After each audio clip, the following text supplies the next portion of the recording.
মাছের ডিম কম বেশি আমরা সকলেই কিন্তু খেতে খুবই পছন্দ করি, আর এই মাছের ডিমের ভুনা গরম ভাতের সাথে হলে তো কথাই নেই। আসসালামু আলাইকুম সবাইকে, আশা করি সবাই সুস্থ আছেন, ভালো আছেন। আজকে আমি আপনাদের সঙ্গে সহজ উপায়ে মাছের ডিম ভুনার একটি রেসিপি শেয়ার করছি। এর জন্য এখানে আমি রুই মাছের ডিম নিয়েছি। ডিমগুলো আমি সিদ্ধ করে নিচ্ছি।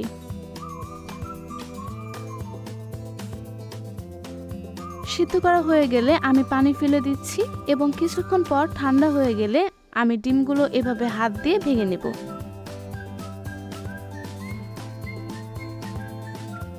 এখন চুলায় তেল গরম করে দিচ্ছি পেঁয়াজ কুচি।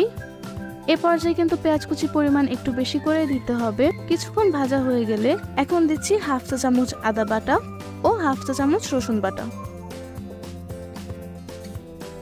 দিচ্ছি পরিমাণ মতো লবণ।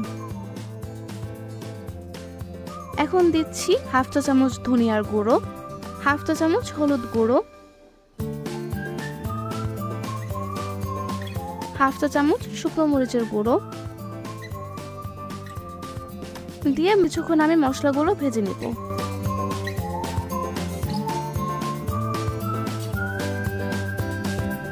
সামান্য পানি দিয়ে আমি মশলা কষিয়ে নিচ্ছি।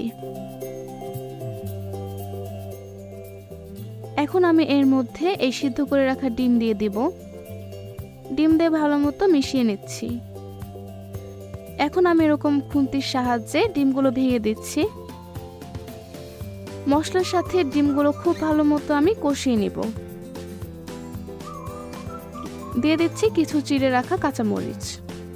আপনারা চাইলে কিন্তু এ পর্যায়ে এর মধ্যে লেবুর রস ইউজ করতে পারেন। এর ফলে ডিমের যে গন্ধটি থাকে সেটা দূর হয়ে যায় এবং সুন্দর একটি ফ্লেভার আসে।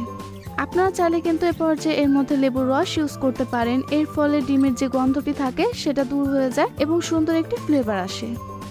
ভালো মতো কষানো হয়ে গেলে আমি সামান্য পানি দিয়ে রান্না করে নেব। এ পর্যায়ে দিচ্ছি হাফ চা চামচ জিরা গুঁড়ো দিয়ে আবারও ভালো মতো মিশিয়ে নেব।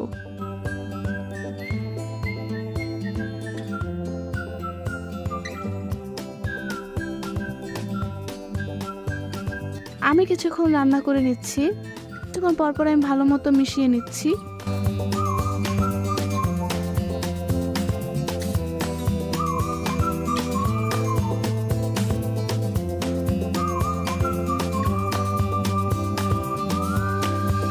এই ডিম ভুনা কিন্তু গরম ভাতের সাথে খেতে যেমন খুবই মজা, আবার আপনারা চাইলে রুটি পরোটার সাথেও সার্ভ করতে পারেন। পর্যায়ে ডিম ভুনা হয়ে গিয়েছে, এখন আমি এটি সার্ভ করে নিচ্ছি। আমি চেষ্টা করেছি আপনাদের সঙ্গে টিপস সহ সহজভাবে রেসিপিগুলো শেয়ার করার জন্য। ভিডিওটি কেমন লাগলো অবশ্যই আমার কমেন্ট বক্সে জানাবেন এবং প্রতিনিয়ত নতুন নতুন ভিডিও পেতে আমার চ্যানেলটি সাবস্ক্রাইব করবেন। আজকের মতো এখানে বিদায় নিচ্ছি। আল্লাহ হাফেজ।